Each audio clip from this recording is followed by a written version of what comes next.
दोस्तों सोचिए कि मानव का सबसे बड़ा डर कौन सा है।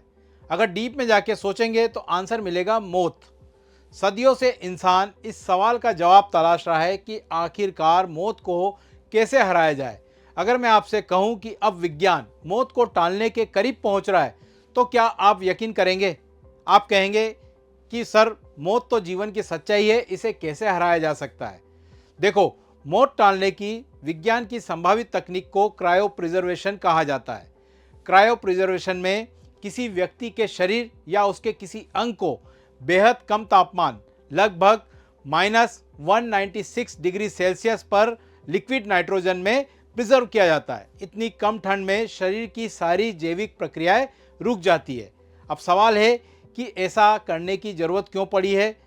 तो इसका सीधा आंसर है कि जब वर्तमान मेडिकल साइंस किसी गंभीर बीमारी या उम्र बढ़ने की प्रक्रिया को रोकने में असफल हो जाता है, तो क्रायो प्रिजर्वेशन भविष्य की मेडिकल तकनीक पर भरोसा करता है। इसका मतलब है कि अगर आज कोई बीमारी लाइलाज है, तो संभव है कि आने वाले समय में एडवांस मेडिकल साइंस उसे ठीक करने में सक्षम हो जाए। तब प्रिजर्व शरीर को रिवाइव करने का प्रयास किया जा सकता है। हालांकि अभी तक इस तकनीक के द्वारा छोटे छोटे जानवरों को ही रिवाइव करने में सफलता मिली है, लेकिन मनुष्य के मामले में ये थोड़ा सा हाइपोथेटिकल है और भविष्य की संभावनाओं पर निर्भर करती है यह तकनीक। हालांकि क्रायोप्रिजर्वेशन तकनीक में वर्तमान में stem cell, egg, sperm, embryo, tissues को प्रिजर्व किया जा रहा है, लेकिन पूरे मनुष्य के शरीर को प्रिजर्वेशन करने में यह तकनीक अभी इनिशियल स्टेज पर है। अब सवाल ये उठता है कि क्रायो प्रिजर्वेशन तकनीक के माध्यम से दुनिया में अमर कौन होना चाह रहा है?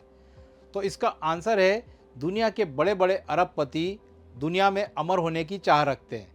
Jeff Bezos, Sam Altman, Elon Musk, ये वो अरबपति है जो लगातार क्रायो प्रिजर्वेशन तकनीक में इन्वेस्टमेंट कर रहे हैं, और इनकी आशा ऐसी है कि आने वाले समय में मेडिकल साइंस इतना एडवांस हो जाएगा कि इनको मरने की ज़रूरत ही नहीं पड़ेगी और ये दुनिया में हमेशा के लिए अमर हो सकते हैं। हालांकि वर्तमान में ये प्रक्रिया केवल संभावनाओं पर आधारित है और अभी तक कोई भी इंसान इस प्रक्रिया के द्वारा रिवाइव नहीं किया गया है। ये प्रोसेस अभी प्रयोगात्मक अवस्था में और इसे लेकर एथिकल, सामाजिक और कानूनी डिबेट भी जारी है। यूपीएससी परीक्षा में इसका क्या महत्व है? तो क्रायो प्रिजर्वेशन सिर्फ वैज्ञानिक पहलू तक सीमित नहीं है, ये एक मल्टी डायमेंशनल विषय है जिसमें एथिक्स, क्या ये नैतिक है या नहीं है, गवर्नेंस, किस तरह के कानून इसके लिए ज़रूरी होंगे, और सोशल इश्यूज, समाज पर इसका क्या प्रभाव पड़ेगा, जैसे प्रश्न यूपीएससी के लिए महत्वपूर्ण है। इसलिए यूपीएससी स्टूडेंट के लिए इस टेक्नोलॉजी की समझ रखना बेहद ज़रूरी है।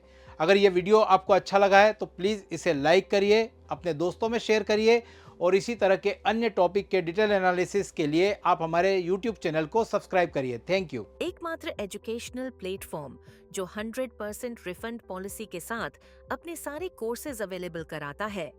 तो अपनी प्रेपरेशन को और भी बेहतर बनाने के लिए आज ही अथर्व एग्जाम वाइज के अन्य कोर्सेज परचेज करें। Thank you.